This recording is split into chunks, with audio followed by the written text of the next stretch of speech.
സുഹൃത്തുക്കൾ, അപ്പം ഞാനിപ്പോൾ ഉള്ളത് തിരുപ്പൂരിൽ നിന്ന് ധർമ്മപുരിയിലേക്ക് പോകുന്ന ഒരു വഴിയിലാണ്. അപ്പോൾ പോകുന്ന വഴിക്ക് ഒരു ഷോപ്പ് കണ്ടപ്പോൾ ചായ കുടിക്കാൻ വേണ്ടി വെറുതെ കയറിയതാണ്. അപ്പോൾ അവരെനിക്ക് കഴിക്കാനുള്ള ചായയും ഭക്ഷണവും കാര്യങ്ങളൊക്കെ വെറുതെ ഫ്രീ ആയിട്ട് തന്നെ തന്നിട്ടുള്ളത്. അപ്പോൾ അവരുടെ വിശേഷങ്ങളും കാര്യങ്ങളൊക്കെ നോക്കാം. ഒരു ഷോപ്പ് തുടങ്ങിയിട്ട് ഏകദേശം കുറച്ച് ദിവസങ്ങളേ ആയിട്ടുള്ളൂ. അപ്പോൾ തിരുപ്പത്തൂരിൽ നിന്ന് ധർമ്മപുരി പോകുന്ന വഴിയിലാണ് ഈ ഷോപ്പ് ഉള്ളത്. ഇതാണ് ഇവരുടെ ഷോപ്പും കാര്യങ്ങളൊക്കെ കേട്ടോ. കാവലിനൊരു ആളും കൂടെ അവിടെ കിടപ്പുണ്ട്, ഒരാളിവിടെ കിടപ്പുണ്ട്, ഇടിച്ചു ഓടിയാണ്. ഓക്കെ, അപ്പൊ ഇതാണ് ഇവരുടെ ഷോപ്പ് കേട്ടോ. ഇത് ഇവരുടെ അമ്മയും മോളും കൂടെയാണ് നടത്തുന്നത്. ഹായ്, വണക്കം. உங்க பேர் சொல்லுங்க. കൗസല്യ. അമ്മ ഉங்க പേര്? ലത. അപ്പൊ ഇവര് രണ്ടുപേരും കൂടെയാണ് ഈ ഒരു ഷോപ്പ് നടത്തുന്നത് കേട്ടോ. ഇവിടെ വന്നു കഴിഞ്ഞാൽ ചായ, ജ്യൂസ്, അങ്ങനെ എല്ലാ ഐറ്റംസ് ഉണ്ട്.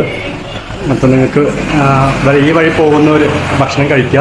പിന്നെ കോഫി എന്ന് പറഞ്ഞു കഴിഞ്ഞാൽ ഫിൽറ്റർ കോഫിയാണ് കേട്ടോ. നമ്മളെ കേട്ടിട്ടുണ്ടാകും കുംഭകോണം ഫിൽറ്റർ കോഫി എന്നൊക്കെ, അതുപോലെയുള്ള സെറ്റപ്പാണ് ഫിൽറ്റർ കോഫിയാണ്.